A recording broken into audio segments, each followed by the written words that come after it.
আজকে আমরা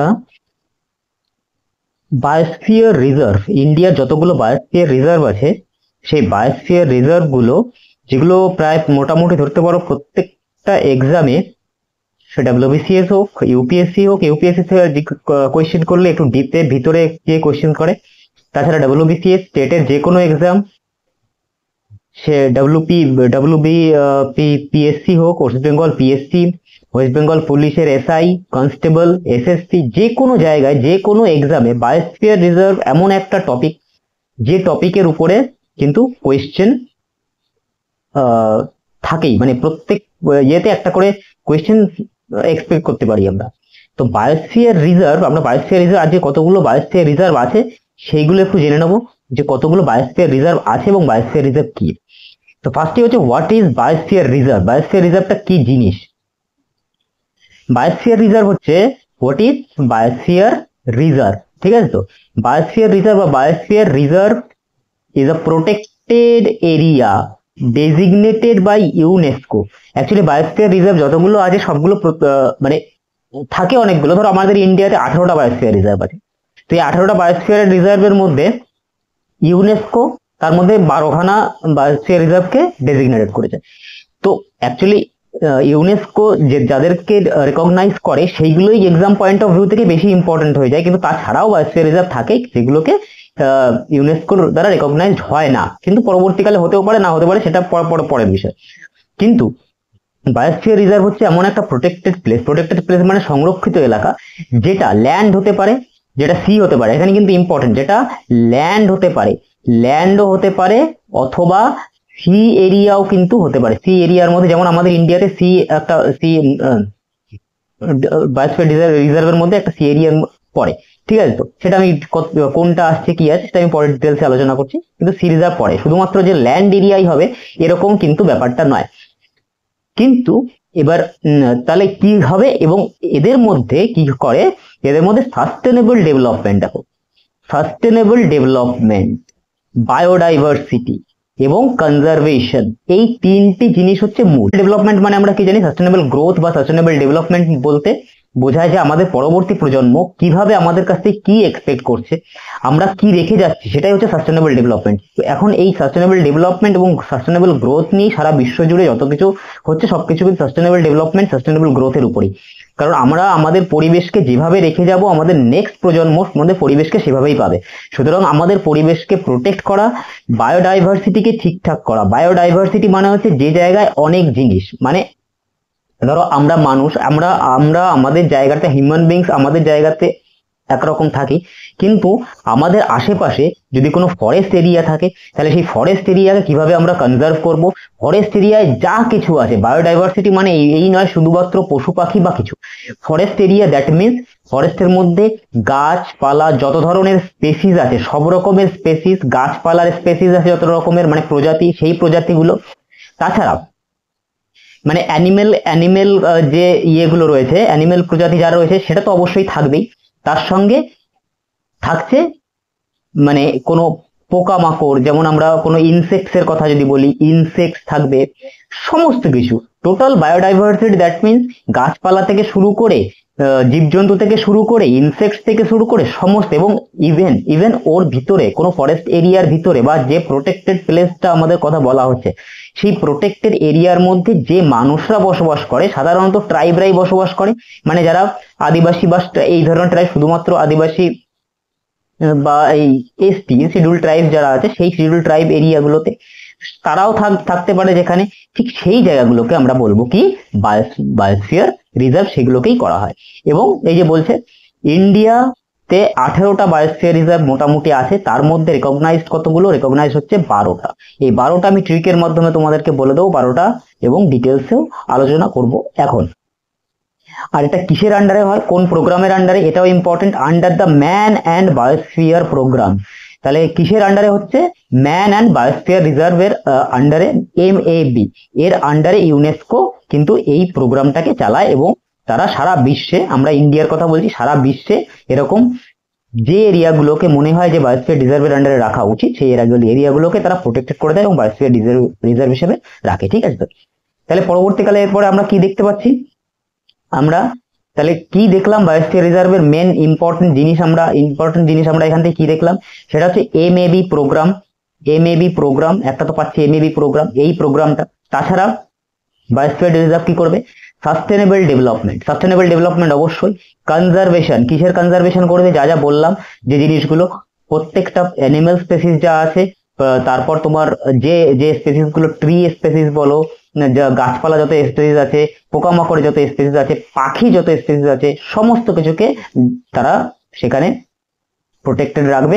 ইভেন এই জায়গাগুলো কিছু কিছু জায়গা আমরা দেখবো ইন্ডিয়াতে, যেরকম ভিন্দা রিজিয়ন, সাতপুরা রিজিয়ন, তারপর এই ধরনের রিজিয়ন গুলোতে, শেষাচালাম যেখানে আছে সেখানে, সেই রিজিয়ন গুলোতে মানে মাউন্টেন রিজিয়ন গুলোতে, এবং কিছু কিছু বায়োস্ফিয়ার রিজার্ভ থেকে কিছু কিছু রিভার আমাদের কিন্তু বেরিয়ে এসছে, কিছু কিছু রিভার আমাদের বেরিয়ে এসছে, তার মধ্যে নর্মদা আছে একটা অন্যতম।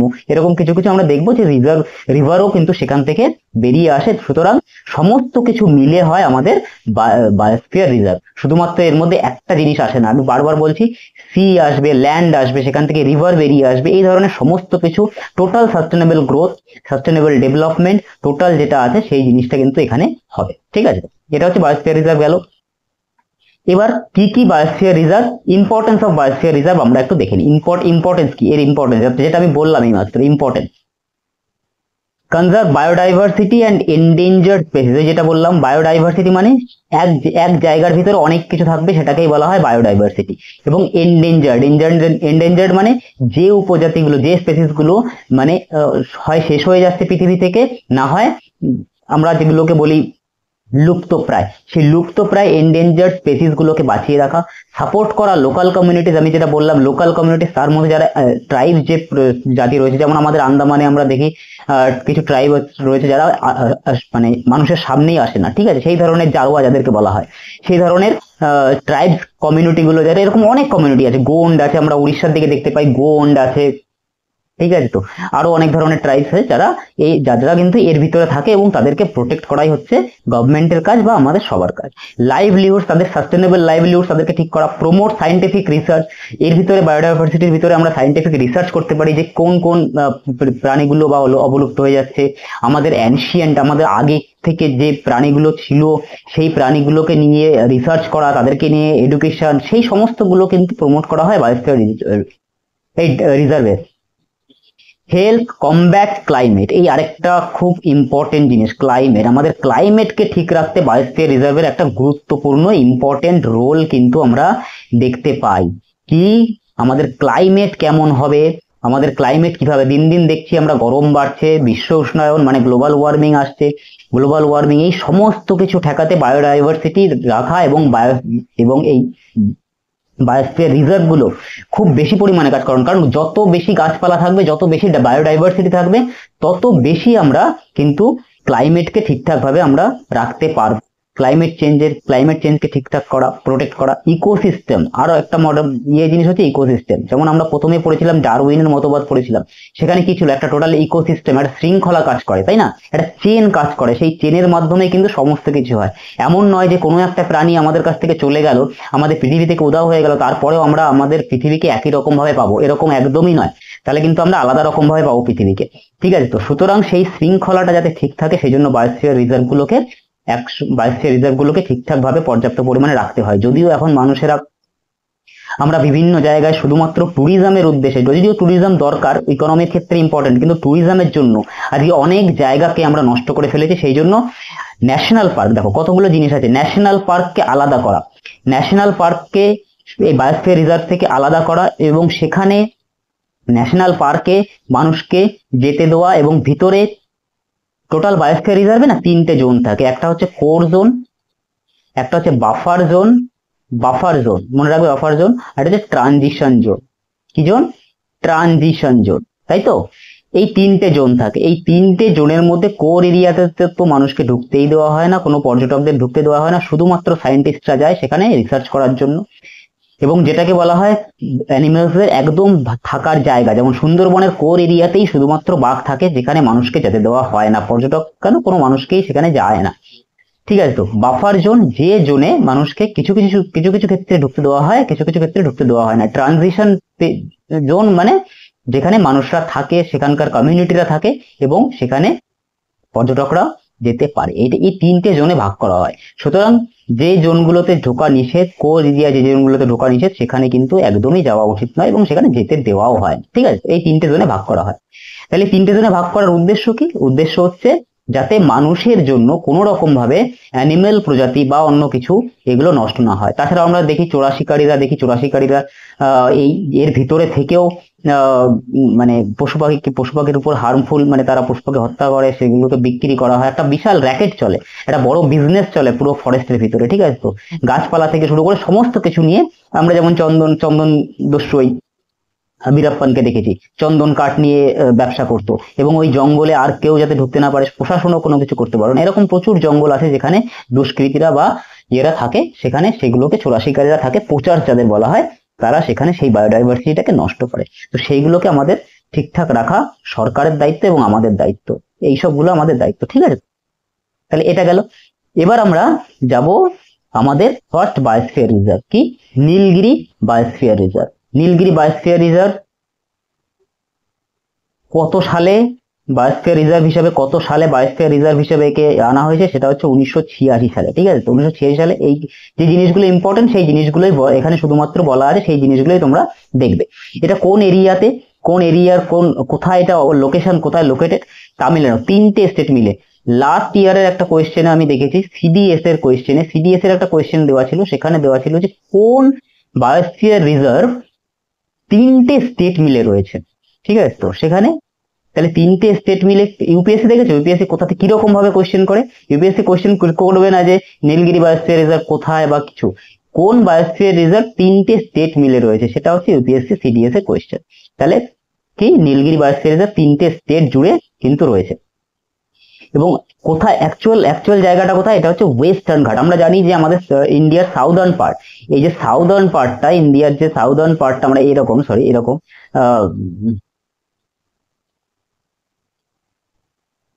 সাউদার্ন পার্টটা হচ্ছে আমাদের এরকম, যদি সাউদার্ন পার্ট হয়, এই জায়গাটাকে আমরা ওয়েস্টার্ন ঘাট নামে জানি, তাই তো? তাহলে ওয়েস্টার্ন ঘাট 3টে স্টেট আছে এখানে। ওয়েস্টার্ন ঘাটের মধ্যে কেরালা পড়বে, তামিলনাড়ু, কেরালা, কর্ণাটক, 3টে এরিয়া মিলে এই বায়োস্ফিয়ার রিজার্ভটা। তার মানে কত বড় হতে পারে টোটাল এই জায়গাটা? এরকম যদি উঠে যায় আমাদের ইন্ডিয়ার নিচের ম্যাপটা, তাহলে এই টোটাল জায়গাটাতে কিন্তু আমরা দেখতে পাই এই বায়োস্ফিয়ার রিজার্ভটা।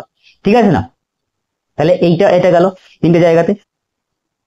ওয়েস্টার্ন ঘাট অফ সাউথ অফ ইন্ডিয়া। কত রকমের প্রজাতি এখানে দেখতে পাওয়া যায়? 3500 রকমের প্রজাতি কিন্তু এইখানে টোটাল বায়োস্ফিয়ার রিজার্ভে দেখতে পাওয়া যায়। কত রকমের প্রজাতি? 3500 রকমের প্রজাতি এখানে আমরা দেখতে পাই। ঠিক আছে, এবং এর মধ্যে একটা জিনিস আছে, সেটা হচ্ছে এরিয়া কত? Area 5520 kilometre square. এরিয়া খুব একটা বেশি কোয়েশ্চেন জিজ্ঞেস করা হয় না এরিয়ার উপরে, জেনে রাখা দরকার। মেন কি কি জিনিস পাওয়া যায়? লায়ন টেল্ড ম্যাকাও, যেগুলো ম্যাকাও পাখি, মানে ওই টিয়া পাখির মতো দেখতে, চিড়িয়াখানায় গিয়ে দেখবে টিয়া পাখির মতো ম্যাকাও যে পাখিগুলো হয়, সেইগুলো লায়ন টেল্ড ম্যাকাও। এন্ডেঞ্জার্ড যেগুলো, সেগুলো ইম্পর্টেন্ট, যে কোন এন্ডেঞ্জার্ড ইয়েতে, ধরো নীলগিরি বলে দিল, নীলগিরি বায়োস্ফিয়ার রিজার্ভে এন্ডেঞ্জার্ড কি পাওয়া যায়। ঠিক আছে, তো কোন অ্যানিমেল পাওয়া যায়, তার মধ্যে এই একটা অপশন থাকলো, তোমাদের সেখানে অ্যান্সার হবে লায়ন টেল্ড ম্যাকাও।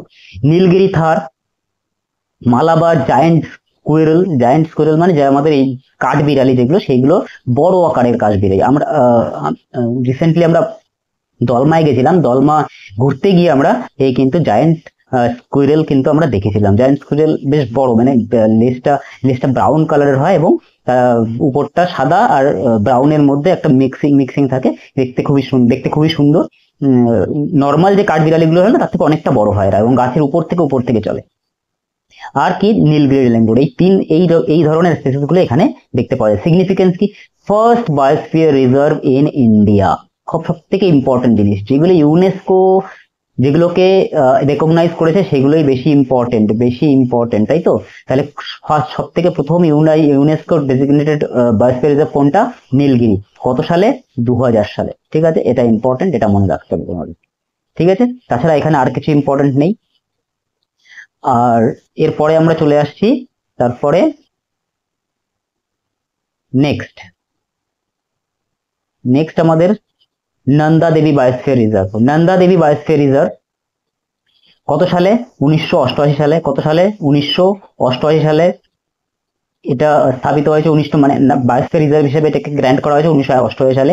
লোকেশন উত্তরাখণ্ডের ইউনেস্কোর ওয়েস্টার্ন হিমালয়, অ্যাকচুয়ালি উত্তরাখণ্ডটা কোথায়, আমাদের ওয়েস্টার্ন হিমালয়, সেই ওয়েস্টার্ন হিমালয়াসে কিন্তু উত্তরাখণ্ড, এবং সেইখানে পুরো রেঞ্জটা ওয়েস্টার্ন হিমালয়ের এরকম যদি আমাদের এরিয়াটা থাকে না, আমাদের ভারতবর্ষের ম্যাপের উপর থেকে এরিয়াটা কিরকম, উত্তরাখণ্ড এই জায়গাটাতে এরকম ভাবে রয়েছে, তো পুরো ওয়েস্টার্ন হিমালয়াস কিন্তু জুড়ে বায়োস্ফিয়ার রিজার্ভ রয়েছে। তাছাড়া এই বায়োস্ফিয়ার রিজার্ভটাকে ভ্যালি অফ ফ্লাওয়ার নাম দেওয়া হয়েছে। ভ্যালি অফ ফ্লাওয়ার তার কারণ অনেক রকমের প্ল্যান্ট, 1000 রকমের প্ল্যান্ট এখানে দেখতে পাওয়া যায়, 1000 রকমের প্ল্যান্ট এখানে দেখতে পাওয়া যায়, এবং তত রকমের এখানে কিন্তু ফুলও দেখতে পাওয়া যায়। ঠিক আছে, তো সুতরাং এই জায়গাটাকে ভ্যালি অফ ফ্লাওয়ারও বলা হয়। এবং এখানে কি আছে ইম্পর্টেন্ট জিনিস, স্নো লেপার্ড, যেহেতু বললাম ওয়েস্টার্ন হিমালয় এবং হিমালয়ের কাছে, সেখানে সুতরাং বরফ থাকবেই, সুতরাং এই স্নো লেপার্ড এখানকার খুব ভালনারেবল কথার মানেও তাই, লুপ্তপ্রায়, এন্ডেঞ্জার্ড মানে একদম লুপ্তপ্রায়, ভালনারেবল তার থেকে নিচু অবস্থায় রয়েছে, মানে তার থেকে একটু ঠিকঠাক জায়গায় রয়েছে। ঠিক আছে, মাস্ক ডিয়ার, ভারাই মানে যে ব্লু শিপ যেগুলোকে বলা হয়, এই তিনটে জিনিস, ব্লু শিপ এটাও ইম্পর্টেন্ট, এটা আর কোথাও তেমন দেখতে পাওয়া যায় না, শুধুমাত্র নন্দা দেবী বায়োস্ফিয়ার রিজার্ভে দেখতে পাওয়া যায়। সিগনিফিকেন্স, ইউনেস্কো ডেজিগনেটেড ইন 2004, 2004 সালে ইউনেস্কো একে ডেজিগনেটেড করেছে। দ্যাট মিনস হিমালয়ের ইকোসিস্টেমকে ঠিক রাখার জন্য, পার্ট অফ হিমালয় ইকোসিস্টেমকে যেহেতু ঠিক রাখছে, সেহেতু এই বায়োস্ফিয়ার রিজার্ভকে ইউনেস্কো মানে রেকগনাইজ করেছে। ঠিক আছে, তো নেক্সট আমাদের কাছে আসছে নকরেক বায়োস্ফিয়ার রিজার্ভ, এটা হচ্ছে মেঘালয়। ঠিক এর যেটা আগেটা দেখলাম ওয়েস্টার্ন হিমালয়, এটা দেখবো আমরা Meghalaya, that means eastern Himalaya কিন্তু আমরা এটাকে দেখতে পাবো। ইস্টার্ন হিমালয় দ্যাট মিনস এই যে জায়গাটা আমাদের ইয়েতে রয়েছে, আমাদের ওয়েস্ট বেঙ্গল, তারপরে তিনটে পাহাড় রয়েছে অ্যাকচুয়ালি, খাসি, জয়ন্তিয়া আর গারো, গারো হিলস, এই তিনটে পাহাড় কিন্তু মেঘালয়ের ইম্পর্টেন্ট পাহাড়। যখন আমরা পর্বত শ্রেণী পড়বো তখন দেখবো এই পর্বত শ্রেণী চলে গেছে, মানে হিমালয়ের পর্বত শ্রেণীর মধ্যে তিনটে পাহাড় মেঘালয় দেখা যায়, তোমাদের খাসি, গারো আর জয়ন্তিয়া। তো এই গারো পাহাড়েই অবস্থিত হচ্ছে নকরেক বায়োস্ফিয়ার রিজার্ভ। ঠিক আছে, তো এই জায়গাটাতে অবস্থিত। তাছাড়া এখানে বলে দিলাম বায়োস্ফিয়ার কোথায়, মেঘালয়, 1988 ইয়ার, এরিয়া 820 কিলোমিটার স্কোয়ার, মানে 820 স্কোয়ার কিলোমিটার। দরকার নেই খুব একটা। কি কি পাওয়া যায়, রেড পান্ডা থাকবেই, কারণ আমরা রেড পান্ডাকে ম্যাক্সিমাম দেখবো আমরা হিমালয়ান এরিয়াগুলোতে, নর্থ ইস্টার্নে ম্যাক্সিমাম রেড পান্ডা থাকে। ঠিক আছে, তো দেখতে পাওয়া যায়। তাছাড়া hoolock gibbons, red giant flying squirrel, এখানেও এই রেড জায়ান্ট ফ্লাইং স্কুইরেল, এই ফ্লাইং স্কুইরেলের কথাই আমি বলছিলাম, যে এরা গাছে লাফ দিয়ে এবং উঠতেও পারে, এই ফ্লাইং স্কুইরেলরা উঠতেও পারে। ঠিক আছে, তো এই ফ্লাইং স্কুইরেল এখানে পাওয়া যায়, এটা এন্ডেঞ্জার্ড এর মধ্যে হুলক গিবন্স আছে। এটা সিগনিফিকেন্স কি, ইউনেস্কো ডেজিগনেটেড করেছে 2009-এ। ঠিক আছে, তাহলে এটা গেল। এরপর আমরা যাব নেক্সট আমাদের বায়োস্ফিয়ার রিজার্ভ, সেটা হচ্ছে গ্রেট নিকোবর মানেই আমরা বুঝতে পারছি আন্দামান নিকোবরেই হবে। আন্দামান নিকোবরে গ্রেট নিকোবর বায়োস্ফিয়ার রিজার্ভ অবস্থিত। এটা ইউনেস্কো ডেজিগনেট করেছে কবে, ইউনেস্কো ডেজিগনেট করেছে একে 2013 সালে। কবে, 2013 সালে।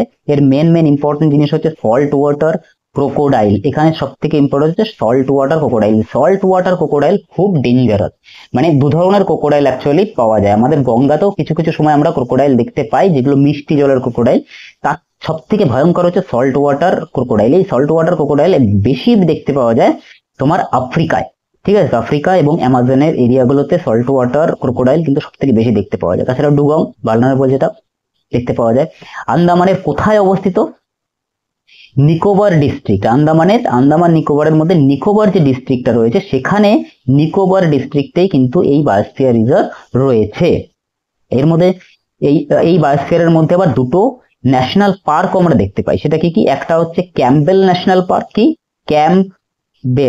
ক্যাম্পবেল ন্যাশনাল পার্ক, আরেকটা হচ্ছে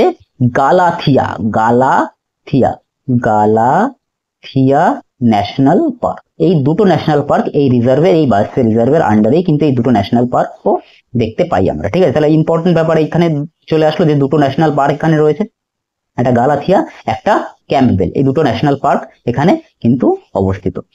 এরপর আমরা চলে যাই আমাদের next Gulf of Mannar biosphere reserve, যেমন বলছিলাম না সি সাইডে, সিতেও আমরা দেখতে পাই বায়োস্ফিয়ার রিজার্ভ থাকে, এরকম নয় যে সিতে থাকবে না বা কিছু, এরকম নয়, সিতেও আমরা বায়োস্ফিয়ার রিজার্ভ দেখতে পাই।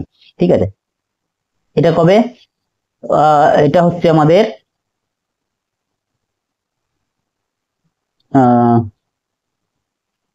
1819 ইয়ার কবে, 1989-এ আমাদের বায়োস্ফিয়ার রিজার্ভটাকে ডেজিগনেট করা হয়েছে আমাদের গভর্নমেন্টে। কোথায়, লোকেশন কোথায়, তামিল নেচার। That means Gulf of Mannar হচ্ছে আমাদের তামিলনাড়ুতে আমরা দেখতে পাবো, গালফ অফ মান্নার আমরা তামিলনাড়ুতে দেখতে পাবো, এবং এটা হচ্ছে ইন্ডিয়ার first marine biosphere reserve.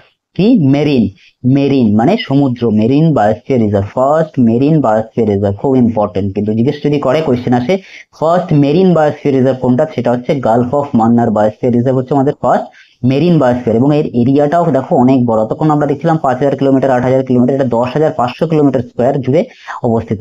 Main কি কি জিনিস, ডুগং, ঠিক আছে, অলিভ রিডলি টার্টল, এই টার্টল আমরা দিন দিন দেখতে পাচ্ছি সত্যিকারে। আমরা যেমন উড়িষ্যাতে এই অলিভ রিডলি টার্টল সংরক্ষণ করা হয়। উড়িষ্যার ন্যাশনাল পার্কে সিমলি পার্ক আমরা যেমন ইয়েতে দেখি, সিমলি পার্ক যদি আমরা দেখি সেখানে করা হয়।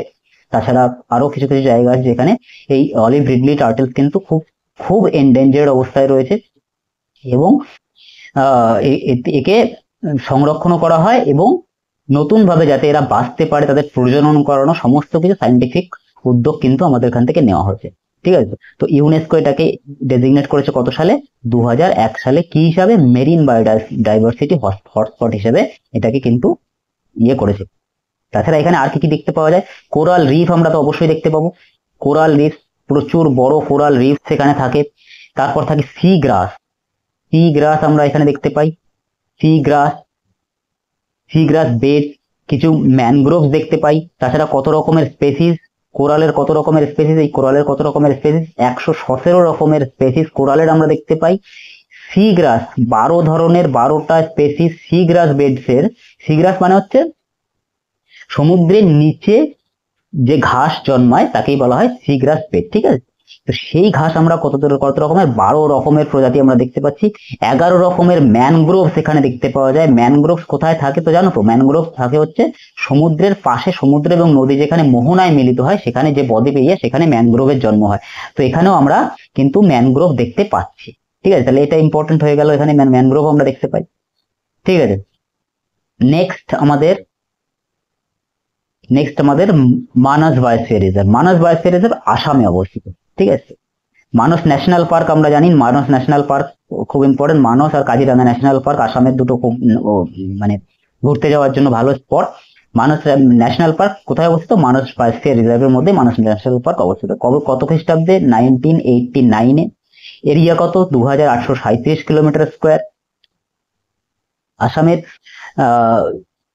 মানে এখানের মেন,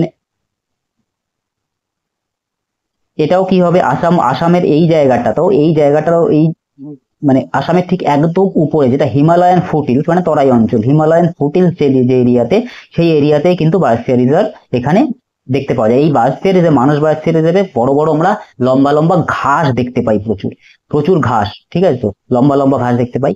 এবং কাজিরাঙ্গা ন্যাশনাল পার্ক, ধরো মানস বায়োস্ফিয়ার রিজার্ভ এবং Kaziranga national park, Manas national park, Kaziranga national park. Kaziranga national পার্কের সব থেকে ইম্পর্টেন্ট জিনিস হচ্ছে ওয়ান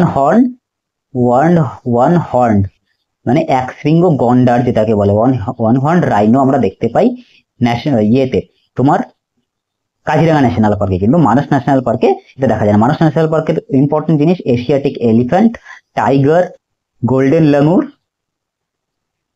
পিগমি হক। ঠিক আছে, এটা হচ্ছে ওয়ার্ল্ড হেরিটেজ সাইট।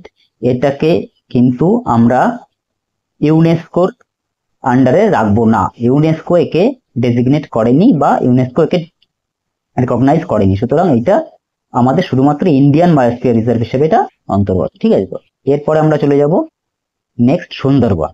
ওয়েস্ট বেঙ্গলে আমাদের একটাই বায়োস্ফিয়ার রিজার্ভ রয়েছে, ওয়েস্ট বেঙ্গলে একটাই বায়োস্ফিয়ার রিজার্ভ আমরা পাচ্ছি, সেটা হচ্ছে Sundarban biosphere reserve, Sundarban national park, যেটাই তোমরা বলো। 1989 ইয়ার লোকেশন আমরা জানি সুন্দরবনের একদম সাউথ সাউথ ডিস্ট্রিক্টে, সাউথ সাউথ চব্বিশ পরগনা, সাউথ চব্বিশ পরগনা এবং সুন্দরবন শুধুমাত্র ওয়েস্ট বেঙ্গলে নয়, সুন্দরবন শুধুমাত্র ইন্ডিয়ায় নয়, সুন্দরবনের কিছু অংশ বাংলাদেশেও অবস্থিত, একদম আমাদের বঙ্গোপসাগর বে অফ বেঙ্গল, যেখানে বে অফ বেঙ্গল যেখানে মোহনায় এসে মিশেছে, সব নদীগুলো যেখানে মোহনায় এসে মিশেছে বে অফ বেঙ্গলের সঙ্গে, সেই পুরো জায়গাটা হচ্ছে সুন্দরবনের এলাকা।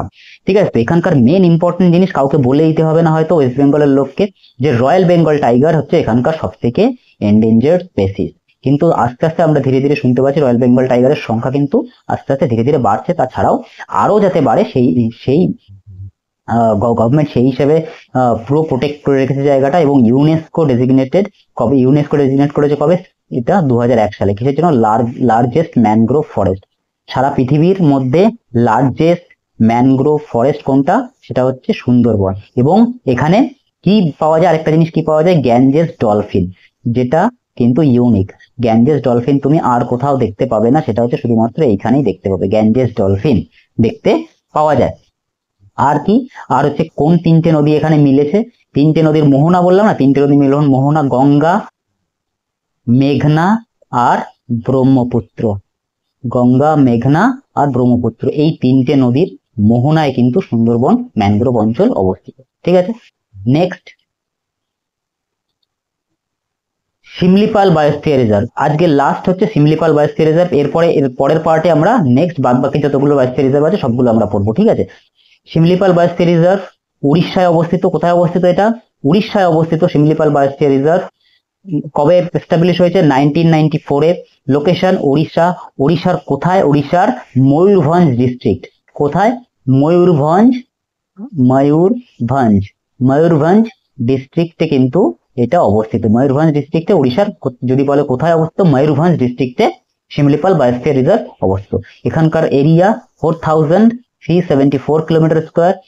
কি কি জিনিস? ফ্লোরা অ্যান্ড ফনা, মানে মেন জিনিস যেগুলো পাওয়া যায় সেটা হচ্ছে গড়, royal Bengal tiger, Asian elephant.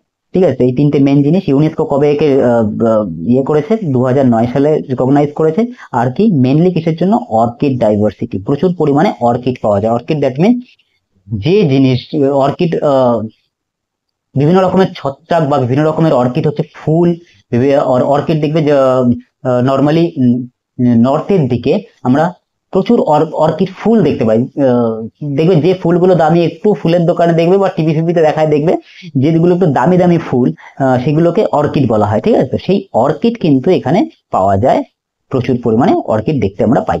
ঠিক আছে, Simlipal biosphere reserve. Simlipal biosphere রিজার্ভের এখানে আরেকটা জিনিস দেখতে পাওয়া যায়, সেটা হচ্ছে, সেটা ইম্পর্টেন্ট, সেটা হচ্ছে যেটা আর কোথাও দেখতে পাওয়া যায় না আমাদের ইন্ডিয়াতে অন্তত, সেটা হচ্ছে মেলানিস্টিক, মেলানিস্টিক টাইগার। এটা কি জিনিস জানো? মেলানিস্টিক টাইগার মানে হচ্ছে যে মানে আমাদের সুন্দরবনে রয়্যাল বেঙ্গল টাইগারের কিরকম থাকে? হলুদ ডোরাকাটা দাগ থাকে, আর এখানে এদের গায়ের রংটা খানিকটা ওই ডোরাকাটাই থাকবে, ডোরাকাটা সাদা আর কালোর মধ্যে ডোরাকাটা থাকে। উপরের অংশটা কালো হয়ে যায়। তার কারণটা হচ্ছে মেলানিনের জন্য। আমাদের শরীরের রং সাদা হবে না কি হবে? বেশি কালো যাদের হয় তাদের কি থাকে? আমাদের শরীরে একরকমের মেলানিন পাওয়া যায়, মেলানিন থাকে, তাই তো? সেই মেলানিনই আমাদের শরীরের রংকে, মানে চামড়ার রংকে কালো বানায়। কি? অধিক পরিমাণে যদি মেলানিন থাকে তাহলে শরীরের রং কালো হয়ে যায়। তো এই বাঘের শরীরেও মেলানিস্টিক, ওই জন্য এদেরকে বলা হয় মেলানিস্টিক টাইগার। মেলানিনের পরিমাণ বেশি থাকে বলে এখানে এই টাইগারকে মেলানিস্টিক টাইগার বলা হয়। এবং এই ব্ল্যাক ডোরাকাটা, ব্ল্যাকের সঙ্গে সাদা ডোরাকাটা বাঘ একমাত্র এইখানেই দেখতে পাওয়া যায় আমাদের ইন্ডিয়াতে, শিমলিপাল বায়োস্ফিয়ার রিজার্ভ। খুব ইম্পর্টেন্ট।